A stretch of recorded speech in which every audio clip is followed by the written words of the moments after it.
Bro, ito, winasak na natin tong harapan. Kasi itong harapan, ito ay meron tayong bagong design. So ito lakay, tatanggalin na natin tong poster ito.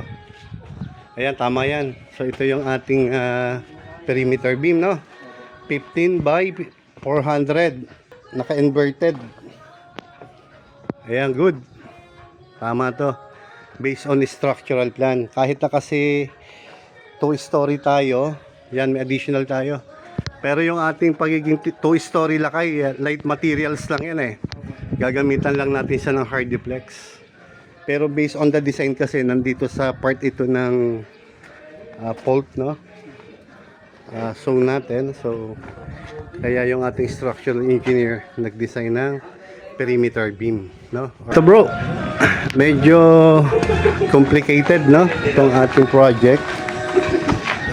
Full renovation na hindi natin tinanggal itong ating mga walls. So matitibay pa ito, ano lakay, no? Ronald. So gagamitin pa natin ito. Itong mga C-purlins na yan, kasi sinauna yan, mas matibay yan. Okay? Itutur ko na lang natin yung may mga kalawang na, then i-repaint na lang uli natin yan. Pa-primer natin ng epoxy, no? Epoxy gray. Ayan, kumakain po ang tropa, mga bro. Anong ulam nyo? Ba, napakasarap nito, ah. Mukhang pata to, no? Oo, sino nagluto sa inyo? Michael? Sino si Michael? Ikaw pala ang ano, ha? Ikaw pala ang cook dito. Sarap nga niyan, sige. At kami ay katatapos lang din. So, ito po yung bodega natin, ano? Ito yung room. So naglagay na rin tayo ng shoring jack, no? Gagamitin natin yan. So ito yung parilya natin. Ayan. Nakahanda na po yan. 1.2 by 1.2. 16 mm.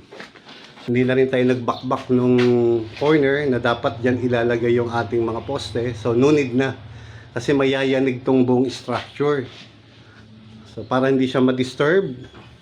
So, ang design natin doon sa gilid, tatanggalin yung bubong dahil tag-ulan pa, no? So, little by little lang tayo. Kasi ang manpower namin dito, ilan ba tayo ngayon? So, lilima lang. So, ang skilled natin dito ay isa, no? Si Ronald na lahat.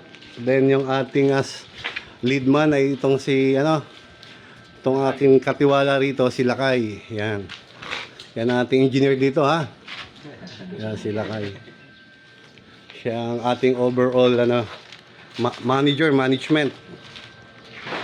Bago? Ang pangalan mo tol? Hotdog. Ano?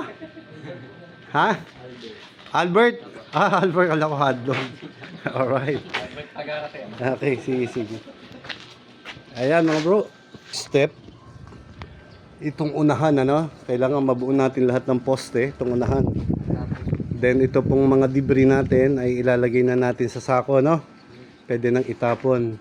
So nagdala ako ng 100 pieces na sako nandiyan sa compartment ng sasakyan. Gagamitin natin dyan sa yan